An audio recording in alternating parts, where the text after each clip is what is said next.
Taoiseach, there is real anger amongst workers and families pushed to the brink by the cost of living, people working, paying their way and yet falling further behind with each passing week. And we now finally have a very frank admission from your own Minister for Public Expenditure Jack Chambers. He now admits that last year's budget, in his own words, didn't give workers a break. So there it is, your own minister finally saying out loud what we have been telling you for 6 months, what you have been denying for 6 months, that your €9.4 billion budget did absolutely nothing for ordinary working people. In fact, it left them worse off. That budget drove the deep anger and frustration that we now see across the state. As prices were rising, as bills were mounting, while working families were under the most severe pressure, you withdrew support, you abandoned your election promises one after another, and you left people high and dry. You had the resources, Taoiseach, and you made the wrong call, and now the consequences are everywhere. Workers squeezed, households stretched to breaking point, people cutting back on basics and making impossible choices, wondering how they get through the week, not to mind the next month. And Taoiseach, your own minister now admits the truth. Will you do the same? Will you admit that you got it wrong? Will you accept that your poor decision-making left working people exposed to the full force of this cost of living crisis? Because let's be clear, you didn't just fail to help people, you made things worse. Workers were punished, but others did very well. Corporate landlords, the banks, big funds were protected. Those at the top were well looked after. That was your political choice. That was your personal priority. You withdrew supports, and then you piled on the costs and increased the charges. School transport costs up, junior and leaving cert exam fees reintroduced, and all of it landing on those same people, the workers and families who are already struggling. Your government doesn't listen, doesn't understand, is out of touch with the reality of people's lives. And Taoiseach, your minister now says that everything is on the table for the next budget. Everything. Let's test that. Is your promise to cut the USC on the table, a promise that you broke? Because for low and middle income workers, the USC is a constant drag on wages.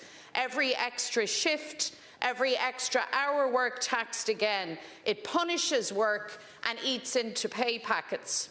So having failed workers last October, are you seriously asking them now to wait until next January to see any support from you? Because the crisis is now, it's immediate, and it's being felt every single day at kitchen tables across the country. People cannot wait. Thank you, Deputy Taoiseach, please. Well, first of all, Deputy, public expenditure as a result of the budget last year will rise by 8.6%.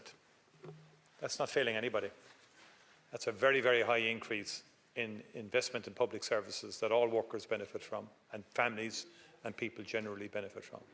So investment in education, in health, in childcare, right across the board, but most critically in housing.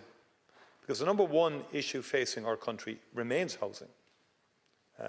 And we put unprecedented investment into housing so that young working people could benefit from significant supports, from Help to Buy to the First Home Scheme to the rental tax credit, a range of supports to increase housing supply so that young people could be in a position to buy houses that they could afford and rent. And we will continue to relentlessly pursue the housing question. We also, in the budget, critically put huge investment into infrastructure. We need new roads, metro, public transport. All of that helps workers. That's the strategic decision we took to make sure that there would be unprecedented investment in water, in grids, so for the electricity and energy, and in terms of road infrastructure, public transport. You ignore all of that, of course, because you don't adopt a strategic approach to jobs or to the economy.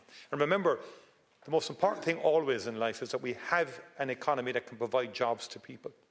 57,000 extra jobs last year were created in our economy, which is for working people, jobs that will enable them to navigate life, notwithstanding the pressures. Now, we didn't forecast the war in the Middle East. And I've listened to you yesterday and today, and you ignored the fact that there's a war in the Middle East, which is directly impacting fuel prices, which has led to the increases on fuel and other issues as well. It will filter into other parts of the economy, which is impacting on workers and on families more generally. And that's why we've announced a 750 million package, which will help workers and which will help particularly people in farmers, will help contractors, because food production is very important, and in terms of the general excise duties will help also. But also in the budget we increased the state pensions by €10. We increased child support payments. You ignore that. The biggest increase ever. Children 12 plus get €16 extra, or the families through the parents, and children under 12 an extra €8 to 58 a week, 78 a week in terms of children over 12. And that was to deal with the issue of child poverty, because we did prioritise child poverty along with housing and infrastructure, and we prioritised disability. And an extra 500 million was allocated to disability services, and we increased the domiciliary care allowance by an extra €20. So we made choices to support and target our resources at those most in need and those sectors that needed significant investment. And in terms of fuel, we did increase the fuel allowance by €5 per week. We've extended it by a month, and we brought 50,000 working families into the fuel allowance for the first time ever, which will help them in some shape or form and alleviate pressure from them. We also, in terms of energy, extended the reduction in VAT. We've reduced VAT to 9% on gas and electricity. We've now extended that out to December 2030. We've record funding for home energy upgrades, which benefits many, many workers. 558 million allocated in the budget. You mentioned education and schooling and so on. We now have free GP care for children under the age of 8. Every individual aged 70 and over has automatic eligibility for a GV visit card. And we have free school books and free hot school meals across every single school in the country, which benefits workers, working families and society at large.